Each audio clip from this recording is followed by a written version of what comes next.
if you're willing to pay the price for action. There might be a pay price for action for getting out of survival. Like, to go back to the other client who's building his personal development business, or sorry, personal training business. We got him going door to door, right? He's doing shit that he hates now, but he's actually inspired by it because the timeline is getting so much shorter for when he can quit his job and fully do what he loves and scale that business up online so we can get him off the fucking door to door. Okay. So the survival mode, the doing shit that you hate, remember this, it's a means to an end. It's not the end in itself. It's not do shit that I hate forever to perpetually acquire more money, which I'm never going to spend, or which I spend on like luxury goods that ultimately don't make me all that happy for too long anyways, to just perpetuate this endless cycle, right? It's no, money's a tool. Get out of survival as quick as you can, get into thrival, and start doing what you love, and pick the business and the mission of something that you love, okay? Something that you love and can get paid well for. And I would venture as far to say that like basically any service business, almost any service business, you can do like 200K as a sole proprietor. If you're willing to hustle, you might have to do some shit that you hate to get it started, okay? But once you've scaled up, you know, you can do that and you can actually enjoy it. And that's when you cull all the shit clients, right? That's when you cut like 50% of your clients or 80% in some cases. You know, you keep leveling up to like more levels of stuff that you like. I call it like levels of luxury in your business, right? That's the end game, to be able to do what you love. And this is something that Dr.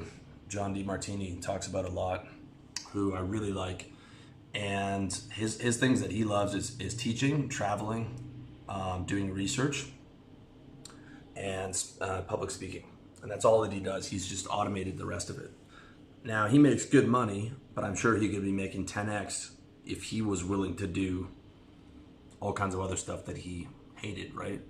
You know, if he was willing to, you know, be physically located in his office and you know, constantly be doing cold calls and whatever.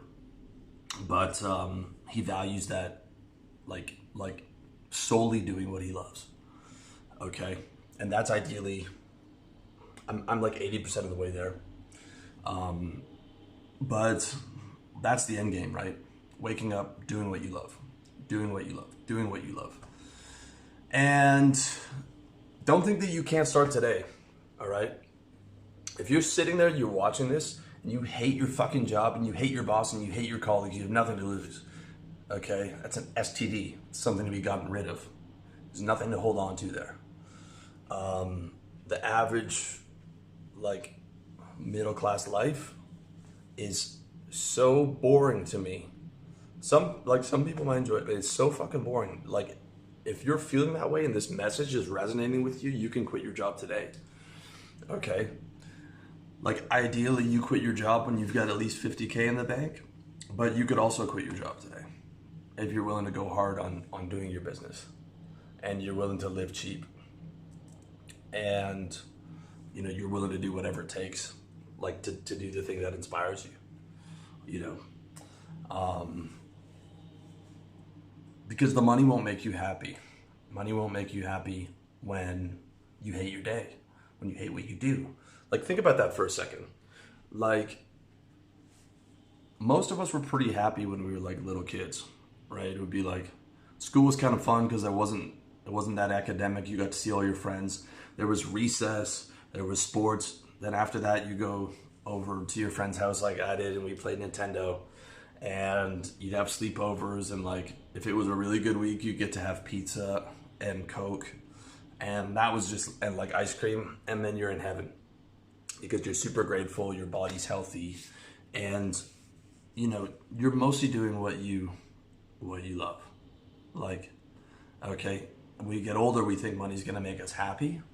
We think we need all this money. I mean, go get money for sure, but don't have it be the sole purpose. Have it be like a major purpose. Like, I still think you need to make 6 figures in the West for sure. Ideally, you know, 200 or 400 if you're going to plan on living in North America or whatever. But I know that you can do that in a vehicle that you like. And you could do significantly less if you're living Southeast Asia, Eastern Europe, etc. And there's nothing stopping you from getting on the plane. If you hate your life in Canada and you just got through winter and you're like never again, right? There's nothing stopping you. Like if you've got a business already and it's remote, you've got 50 grand in the bank from going to Thailand, like I did. Like the world is totally open. There's no rules. The boxes in your head. Like I'm not saying, be financially irresponsible, and like a lot of guys would come out to Thailand with like $1,000 in the bank account, no business experience, trying to start a drop shipping business. I'm like, don't be stupid about it. Have the plan, have the exit plan. You can find that in my book, How to Sell. But do what you love, okay? If you're not doing what you love right now, aim to delegate what you hate, or to an employee or a half employee. Aim to automate what you hate to a company. I use SoundCloud for podcasts, Aweber for email, all these different companies that help me. Or just stop doing it. I wrote articles for a long time, and I really started to hate writing articles because it's introverted work. I've got to sit there, I've got to type away, I've got to stare at a screen. I'm a perfectionist, which is hard to change when you're writing an article, and nobody reads articles anymore anyways. I just stopped doing that.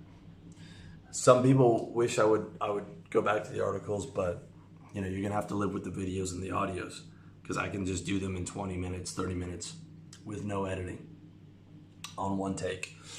And it's just so much more pleasant. And there's just so much less work that goes into it. Had a million other projects that I was planning on doing, and I just fucking samurai sword to them, right? It's gonna be one course, one coaching offer, which will, if you want to upgrade to one-on-one coaching with me, and then it's going to be these videos, and I convert them into audio for the podcast.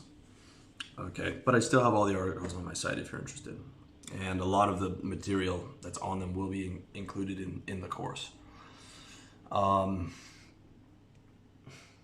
So ultimately, that allows me to create my ideal day. And another way to make this so much easier is to not care about spending money. Like if you can kind of remove yourself from clout chasing to a degree where you're not trying to buy a Ferrari and stuff, and you can live good, especially in Asia or whatever, and you don't have a family and you're not legally married, it's that just makes it so much easier to be able to do what you love, because you don't need to make 10 grand a month to pay for your life, right? You need to make 2 or 3 in the Philippines or in Thailand or in Eastern Europe or wherever, and that just makes it so much easier. So like my man says right here, you see that Scarface shirt? The world is yours. The world is yours. Okay? Life is too short to do what you hate. It's too short. It's too short to do what you hate. If you hate your life right now, if you're waking up and you're like, fuck all this shit, okay? You need to make a change. You need to make a change. You need to find a vehicle that you're gonna love doing. There's no point being alive if you're not doing what you love. There's no point living in survival every day with a never-ending list of shit that you hate, just to be able to survive the day, just to get to the next day, just to live a subsistence level, boring, mediocre, shit tepid, life where you're living at 10% of your potential. There's just no point to that. There's no point to that. Okay? If you're not waking up doing what you love, there's major problems there.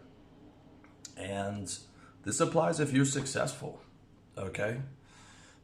If you're successful, the move might be less is more, It might be downsizing your business. It might be just like, instead of trying to expand to 100 million a year, you go from 10 million a year down to 3, but your take-home pay goes up to 600.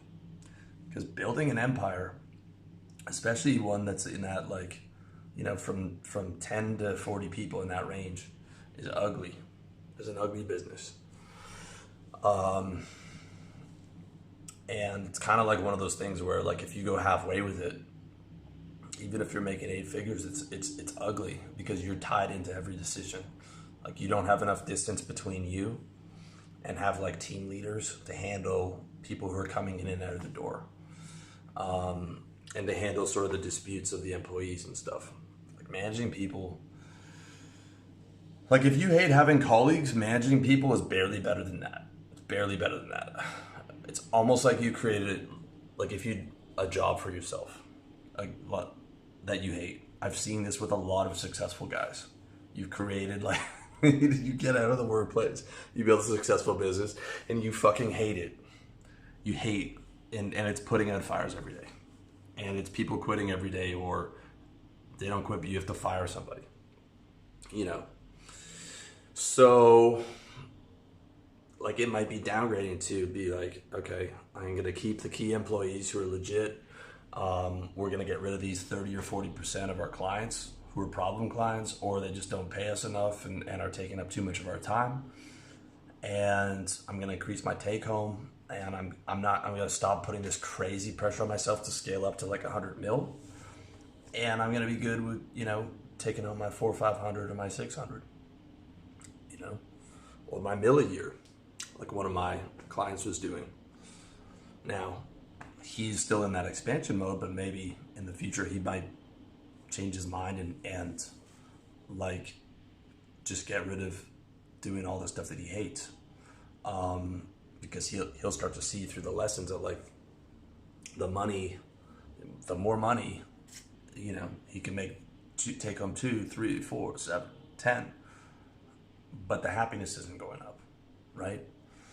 It's like the Einstein's quote, like, you know, the basis of insanity is doing the same thing over and over, expecting a different result, right?